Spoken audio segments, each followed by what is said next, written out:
যে আমাদের হাতে সময় বেশি একটা নেই। আপনারা জানেন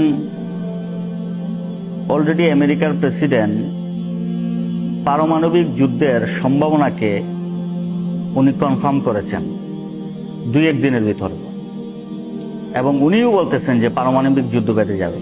এই যে পারমাণবিক অস্ত্রগুলো যে বানানো হয়েছে, বা এই যে পারমাণবিক অস্ত্রগুলি আসলে মূলত বানানো হয়েছে কেন? আল্লাহ রাসূল সাল্লাল্লাহু আলাইহি সাল্লাম বলেন, মালহামা বা তৃতীয় বিশ্বযুদ্ধ এমন একটি যুদ্ধ যে যুদ্ধে 199 জন লোক মারা যাবে। 199 জন লোক মারা যাবে, একজন লোক বেঁচে থাকবে। যে লোকটি বেঁচে থাকবে সে শুধু এটাই অনুভব করবে যে এই পৃথিবীতে শুধু আমিই বেঁচে আছি, আর কেউ বেঁচে নেই। এত ভয়ঙ্কর এবং ভয়াবহ যুদ্ধ পৃথিবীতে হবে, আর সেটা অনুষ্ঠিত হবে একমাত্র পারমাণবিক অস্ত্রের দ্বারা। এই পারমাণবিক অস্ত্র এত ধ্বংসযজ্ঞ চালাবে পৃথিবীর বর্তমান 757 কোটি মানুষ, এর মধ্যে যদি 199 জন লোক মারা যায়, তাহলে 1/3 লোক মারা যাবে, এবং ব্যাপক আকারের যুদ্ধ এবং ব্যাপক আকারের ধ্বংসযজ্ঞ চালানো হবে। বিশেষ টার্গেট থাকবে প্রত্যেকটা দেশের, প্রত্যেকটা কান্ট্রির শহরগুলিকে টার্গেট করা হবে, এবং ওইখানেই সেই পারমাণবিক অস্ত্রগুলি ক্ষেপণ করা হবে, নিক্ষেপ করা হবে, ধ্বংসযজ্ঞ চালানো হবে। এইটাকে সামনে রেখে আমাদের ভূমিকাটা কি? মুসলমান উম্মাহ কি ভাবতেছে এই নিয়ে? আল্লাহ রাসূল সাল্লাল্লাহু আলাইহি সাল্লাম বলেন, এই যুদ্ধকে কেন্দ্র করে পৃথিবী 2 ভাগে বিভক্ত হয়ে যাবে।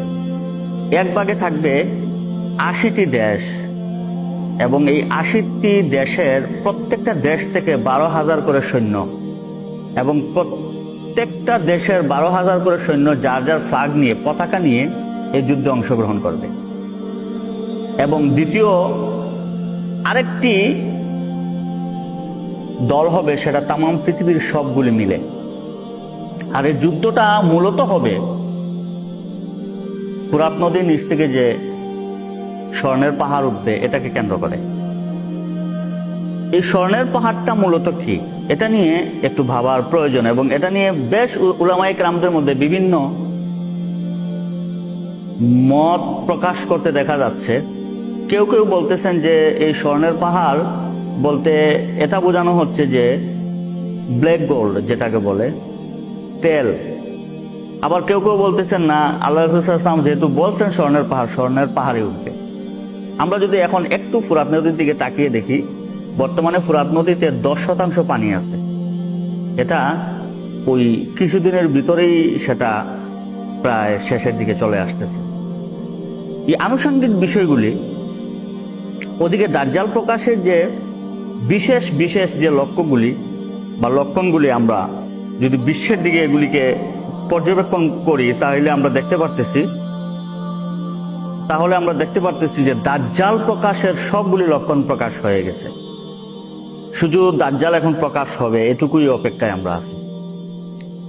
আর ইহুদিরা এবং খ্রিস্টানদের মধ্যে এবং ইহুদিদের মধ্যে একটা ভুল বুঝাবুঝির মধ্য দিয়ে তারা দাজ্জালের অপেক্ষা করতেছে।